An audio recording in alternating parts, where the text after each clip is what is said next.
ಕಬ್ಜಾ ಕೊಟ್ರೆ ನಾವು immediate tender ಕರಿತೀವಿ, ಇಮಿಡಿಯೇಟ್ಲಿ ಕೆಲಸ ಸ್ಟಾರ್ಟ್ ಮಾಡ್ತೀವಿ.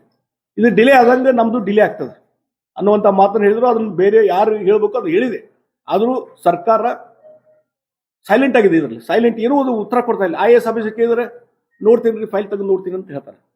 ಈ ರೀತಿ ಪರಿಸ್ಥಿತಿ ಯಾವಾಗೂ ನನ್ನ ಲೈಫ್ನಲ್ಲಿ, ನನ್ನ ರಾಜಕಾರಣದಲ್ಲಿ ನಾನು ನೋಡಲಿಲ್ಲ. ಮತ್ತು ಇದರಾಗಿ ಇನ್ನೊಂದು issue, Belagavi smart city mission 2 ಇಲ್ಲೇನಿದೆ, ಇಲ್ಲಿ ಒಂದು ಯೋಜನೆ ಇದೆ, ಬೆಳಗಾವಿ ನಗರದ ಘನತ್ಯಾಜ್ಯ ವಿಲೇವಾರಿ ಕುರಿತು ವಿಶ್ವಾಸ ಯೋಜನೆಯಡಿ 135 ಕೋಟಿ ಹಣ ಮಂಜೂರಾಗಿದೆ. 135 ಕೋಟಿ. ಆದರೆ ಒಂದಿಲ್ಲೊಂದು ಕಾರಣದ ಮೇಲೆ ಅದು ಅನುಷ್ಠಾನ ಆಗಲೇ ಇಲ್ಲ. ಹೀಗಾಗಿ ಎಲ್ಲಿವರೆಗೆ ಬಂದಂದ್ರೆ ಇವತ್ತು ಅದು ಹಣ ವಾಪಸ್ ಹೋಗುವಂಥ ಪರಿಸ್ಥಿತಿ ಬಂದದ್ದು. 135 ಕೋಟಿ ಘನತ್ಯಾಜ್ಯ ವೇಸ್ಟ್ ಮ್ಯಾನೇಜ್ಮೆಂಟ್ ಅದ್ರ ಸುಳಗೆ ಇದ್ದಂಥದ್ದು ಉಪಯೋಗ ಮಾಡಲೇ ಇಲ್ಲ. ಯಾವ 3-4 ವರ್ಷ ಹಿಂದೆ ಬಂದದ ಸೆಂಟ್ರಲ್ ಗೌರ್ಮೆಂಟದ್ದು 135 ಕೋಟಿ ಅದು ವಾಪಸ್ ಹೋಗುವಂಥ ಪರಿಸ್ಥಿತಿ ಬಂದದ. ಇನ್ನು ಅಮೃತ್ 1 ಯೋಜನೆ ಹಲಗಾ ಗ್ರಾಮದೊಳಗೆ ಈ STP ಸಿವರೇಜ್ ಟ್ರೀಟ್ಮೆಂಟ್ ಪ್ಲಾಂಟ್ ಈಗಾಗಲೇ 70% ಕಟ್ಟಡ ಮುಗಿದು ಹೋಗಿದೆ, ಎಲ್ಲ ಆಗಿದೆ. ಅಲ್ಲಿ ರೈತರು ನಮಗೆ ಹೆಚ್ಚಿನ ಪರಿಹಾರ ಬೇಕು ಅಂತ ಹೇಳಿ ಏನೊಂದು ಫೈಟ್ ಮಾಡಿದ್ರು. ಆ ಹಿನ್ನೆಲೆಯಲ್ಲಿ ಇಲ್ಲಿನೂ ಸಹಿತ ಪ್ರಸ್ತಾವನೆ ಹೋಯಿತು DC ಇಂದ, ಇಲ್ಲಿ ನಮ್ಮ ಸ್ಥಳೀಯ ಶಾಸಕರು ಎಲ್ಲರಿಂದ ಹೋದ್ಮೇಲೆ ಅದಕ್ಕೀಗ ರಾಜ್ಯ ಸರ್ಕಾರ ಮೊನ್ನೆ ಕ್ಯಾಬಿನೆಟ್ದಲ್ಲಿ 16/9ಕ್ಕೆ ಆರ್ಡರ್ ಮಾಡಿದ್ದಾರೆ. ಕ್ಯಾಬಿನೆಟ್ ಡಿಸಿಷನ್ ಆಯಿತು, ಇದು ಎನ್ಹಾನ್ಸ್ಡ್ ಅವ್ರಿಗೆ ಪರಿಹಾರಧನ ಕೊಡಬೇಕು ಅನ್ನುವಂಥದ್ದಾಗಿ ಸುಮಾರು 21 ಕೋಟಿ ಹಣ ರಿಲೀಸ್ ಮಾಡಬೇಕು. ಏನು ಡಿಫ್ರೆನ್ಸ್ ಇದೆಯಲ್ಲ, ಮೊದಲೇನು ಕಾಂಪನ್ಸೇಷನ್ ಕೊಡಬೇಕಂತ ಮಾಡಿದ್ರು, ಈಗ ಎನ್ಹಾನ್ಸ್ಡ್ ಏನು ಇದೆ ಆ ಡಿಫರೆನ್ಸ್ 21 ಕೋಟಿ ಆಕತ್ತೆ. 19 ಎಕರೆ ಆ 21 ಕೋಟಿ ಹಣ ಅಲ್ಲಿ ಗೌರ್ಮೆಂಟ್ ಆರ್ಡರ್ ಇದೆ 16/9 ಎಲ್ಲ 9 ತಿಂಗಳಲ್ಲಿ ಆರ್ಡರ್ ಆಗಿದ್ವು. ಎಲ್ಲ 16/9 ಆದರೂ ಇವತ್ತು ನವೆಂಬರ್ ಎಂಡಿಗೆ ಬಂದರೂ ಸತ್ಯಕ್ಕೆ ಇನ್ನೂವರೆಗೆ ಆ ಒಂದು 21 ಕೋಟಿ ಹಣ ಬಿಡುಗಡೆ ಆಗಿಲ್ಲ. ಇದು ಕಾರಣ ಏನು? ಸಂಬಂಧಪಟ್ಟಂತ ಆಫೀಸರು ಎಲ್ಲರಿಗೂ ಮಾತಾಡಿದೆ, ಯಾರೂ ಕರೆಕ್ಟ್ ಉತ್ತರ ಕೊಡ್ತಾ ಇಲ್ಲ. ನನಗೆ ವಿಚಿತ್ರ ಅನಿಸ್ತದೆ, ಎಲ್ಲಾದ್ರೂ ಸ್ಪಷ್ಟತೆ ಬೇಕಲ್ಲ, ಏನೂ ಇಲ್ಲ. ಅದು ಹಾಗೆ ಪೆಂಡಿಂಗ್ ಇದೆ, 21 ಕೋಟಿ ಬರಲಿಲ್ಲ. ಇನ್ನು ಇನ್ನೊಂದು ಇಂಪಾರ್ಟೆಂಟ್, ಅಮೃತ 2 ಯೋಜನೆ, ಅಮೃತ 2ನೇ ಹಂತದ್ದು. ಅದರಲ್ಲಿ ಬೆಳಗಾವಿ ನಗರಕ್ಕೆ ಒಂದು ಕೆರೆಗಳ ಪುನಶ್ಚೇತನ ಮತ್ತು ಉದ್ಯಾನವನ ಸುಧಾರಣೆ. ಇದರ ಸಲುವಾಗಿ ಎಷ್ಟು ನೋಡಿ, ಈ ಇದರಲ್ಲಿ 7 ಕೆರೆ, ಕೋಟೆ ಕೆರೆ, ಕಾಲಾ ತಲಾವ್, ಅಲ್ಲವರಾಡ್ ಕೆರೆ, ರಾಮತೀರ್ಥ ಕೆರೆ, ಬಸವನ ಕುರ್ಚಿ ಕೆರೆ, ಮುತ್ಯಾನಟ್ಟಿ ಕೆರೆ, ಇದರ ಸಲುವಾಗಿ 29,45,00,000. ಮತ್ತು 7 ಉದ್ಯಾನವನ, ಶಿವಬಸವ ನಗರ ಉದ್ಯಾನವನ, ಜಾದವ್ ನಗರ ಉದ್ಯಾನವನ, ಪ್ರಗತಿ ಉದ್ಯಾನವನ, ಹನುಮಾನ್ ನಗರ 2ನೇ ಸ್ಟೇಜ್ ಉದ್ಯಾನವನ, ಶ್ರೀನಗರ ಉದ್ಯಾನವನ, ಮಹಾಂತೇಶ್ ನಗರ ಉದ್ಯಾನವನ, ಶಿವಬಸ ಕಾರಂಜಿ ಮಠ ಎದುರಿಗೆ ಉದ್ಯಾನವನ. ಇಷ್ಟು ಈಗ ಇದು 4-5 ವರ್ಷದಿಂದ ಬಂದದ್ದು ಹಣ. ಇದ್ರ ಸಲುವಾಗಿ ಸದ್ಯಕ್ಕೆ ಸುಮಾರು ಒಂದೊಂದು ಇದಕ್ಕೆ ಗಾರ್ಡನ್ಗೆ 5 ಕೋಟಿ ಅಂತ ಒಟ್ಟು 39 ಕೋಟಿ, ಟೋಟಲ್ 39,45,00,000 ಅಂದ್ರೆ ಅಂದಾಜು 40 ಕೋಟಿ. ಇದು ಉಪಯೋಗ ಮಾಡಿರಲ್ರಿ ನೀವು. ಎಲ್ಲ ಇದು ಅಧಿಕಾರಿ ಇದೆ, ಎಲ್ಲ ಇದೆ, ಹಣ ಬಂದು ಬಿದ್ದದೆ. ಯಾಕೆ ನಾನು ದಿಶಾ ಮೀಟಿಂಗ್ದಾಗ ಇದು ಕಮಿಷನ್ ಕೇಳಿದಾಗ ಇದು ಹೊರಗಡೆ ಬರ್ತಿದ್ದು, ಇಲ್ರಿ DPR ರೆಡಿ ಮಾಡಕ್ಕೆ ಒಬ್ರು ಕೊಟ್ಟಿದ್ದೇವೆ, ಅವ್ರು ಲೇಟ್ ಮಾಡಕತ್ತಾರೆ. ಅಲ್ರಿ ನೀವೇನು ಮಾಡ್ತೀರಿ ಅಂತ ನನ್ನ ಗಮನಕ್ಕೆ ತರಬೇಕಲ್ಲ. ನಾನು ಇಮಿಡಿಯೇಟ್ಲಿ ಮತ್ತೆ ಅವ್ರು ಕರೆದು, ಯಾರು DPR ರೆಡಿ ಯಾರು ಕೊಟ್ಟಿದ್ರಲ್ಲ ಅವ್ರು ಕರೆದೆ. 6 ತಿಂಗಳಿಂದ ಅಲ್ಲೇ ಪೆಂಡಿಂಗ್ ಫೈಲು, ಯಾರು ಫಾಲೋಅಪ್ ಮಾಡೋರಿಲ್ಲ. ಹೀಗಾಗಿ ಈ ರೀತಿ ಇದ್ದಾಗ ಆ ಅಮೌಂಟ್ 40 ಕೋಟಿನೂ ಹೋಗ್ತದಲ್ಲ. ಬೆಳಗಾವಿನವ್ರಿಗೆ ಇಷ್ಟೊಂದು ಕೆರೆಗಳ ಡೆವಲಪ್ಮೆಂಟು, ಗಾರ್ಡನ್ಗಳ ಡೆವಲಪ್ಮೆಂಟ್ ಆದರೆ ಅದು ಕೇಂದ್ರ ಸರ್ಕಾರದ ಹಣ, ಎಷ್ಟು ಒಳ್ಳೇದಾಗ್ತದೆ, ಎಷ್ಟು ಸುಂದರ ಆಗ್ತದೆ ಬೆಳಗಾವಿ ನಗರ. ಅದನ್ನು ಮಾಡಲಿಲ್ಲ, ಅದು ಸಹಿತ ಇವತ್ತು ಹಾಗೆ ಪೆಂಡಿಂಗ್ ಇದೆ. ಅದಕ್ಕಾಗಿ ಅದನ್ನು ಇನ್ಸಿಸ್ಟ್ ಮಾಡಿದರೆ ಅದನ್ನು ಈಗ ಮುಖ್ಯಮಂತ್ರಿ ಗಮನಕ್ಕೆ ತೊಗೊಂಡ್ಬರ್ತಾ ಇದೆ. ಮತ್ತು ಇದರ ಜೊತೆಗೆ ಭಾಳ ಮುಖ್ಯವಾಗಿ ಇನ್ನೊಂದು, ಇವತ್ತು ಸವದತ್ತಿ ಎಲ್ಲ ಮುನ್ಗುಡ್ಡದ್ದು HK ಪಾಟೀಲ್ರು ಎಲ್ಲರೂ, ರಾಜ್ಯ ಸರ್ಕಾರ, ಮುಖ್ಯಮಂತ್ರಿನೇ ಒಂದು ಕಾರ್ಯಕ್ರಮ ಬಂದಾಗ ಇದನ್ನ ರೇಣುಕಾ ಯಲ್ಲಮ್ಮ ದೇವಸ್ಥಾನವನ್ನು ಒಂದು ತಿರುಪತಿ ಮಾದರಿಯಲ್ಲಿ ಡೆವಲಪ್ಮೆಂಟ್ ಮಾಡ್ತೀವಿ ಅಂತ ಹೇಳಿ ಮೊನ್ನೆ ನಾವು ಹಿಂದೊಮ್ಮೆ ತೋರಿಸಿದ್ದೇವೆ ಡಿಫರೆನ್ಸ್. ಅವರು ರಾಜ್ಯಪಾಲರ ಭಾಷಣದಲ್ಲಿ, ಅದರ ಜೊತೆಗೆ ಬಜೆಟ್ನಲ್ಲಿ ಮೊದಲು 300 ಕೋಟಿ ಅಂತ ಪ್ರಸ್ತಾಪ ಮಾಡಿದ್ರು. 300 ಕೋಟಿ ಹಣ ಅದರ ಕೇಂದ್ರ ಸರ್ಕಾರ ಬಂದಿದ್ದು ಹೇಳೇ ಇಲ್ಲ. ಆಮೇಲೆ ಮುಂದೆ ಅದನ್ನು ಬಿಟ್ಟು ಮೊದಲೇ ನಾನು ಡಿ ಸಿ ಕೂಡ ಮೀಟಿಂಗ್ ಮಾಡೋ ಬರೀ 118 ಕೋಟಿ, ನಾವೇನು ನಾನು 100 ಕೋಟಿ ಅಂತ ತೊಗೊಂಬಂದಿದ್ದೆ, ಮಂಗಳಾಂಗಡಿ ವಿರುದ್ಧ ಒಂದು 18 ಕೋಟಿ, 118 ಕೋಟಿ ಕೇಂದ್ರ ಸರ್ಕಾರ ಬಂದದ್ದು. ಅದಕ್ಕೆ ನಮ್ಮದು ಏನೋ ಒಂದು ಕಾಂಟ್ರಿಬ್ಯೂಷನ್ ಇರಬೇಕನ್ನುವಂಥ ದೃಷ್ಟಿಯಿಂದ 300 ಕೋಟಿಯಿಂದ ಪ್ರಾಜೆಕ್ಟ್ ಅನೌನ್ಸ್ ಮಾಡಿದ್ವಿ. ರಾಜ್ಯ ಸರ್ಕಾರ ಇಲ್ಲಿವರೆಗೂ ಒಂದು ಪೈಸಾ ಕೊಡಲಿಲ್ಲ. ಕೊನೆಗೆ 215 ಕೋಟಿ ಪ್ರಾಜೆಕ್ಟ್ ರೆಡಿ ಮಾಡಿ ಅದರಲ್ಲಿ 118 ಕೋಟಿ ಕೇಂದ್ರ ಸರ್ಕಾರದ್ದು ಮತ್ತು ಇನ್ನೊಂದು 85 ಕೋಟಿ ಅಷ್ಟು ಅಮೌಂಟು ಬ್ಯಾಲೆನ್ಸ್ ಅಮೌಂಟ್ ಏನಿದೆಯಲ್ಲ ಅದು ಎಲ್ಲಮ್ಮನ್ನು ಕುಡಿದು ಭಕ್ತರು ಏನು ಕಾಣಿಕೆ ಕೊಟ್ಟಿದ್ದಾರಲ್ಲ ಹುಂಡಿ ಹಣ ತಗೋದು ಅದಕ್ಕೆ ಅಪ್ರೂವಲ್ ಕೊಟ್ಟು ಅದನ್ನೂ ಸೇರಿಸಿ 215 ಕೋಟಿ. ಓಕೆ, ಅದನ್ನು ಮಾಡಿ, ನಿಮ್ಮದು ಇರಲಿ, ಎಲ್ಲಮ್ಮ ಕುಡಿದು ಭಕ್ತರದು ಹಣ ಇರಲಿ, ನಮ್ದೇನು ತಕರಾರಿಲ್ಲ.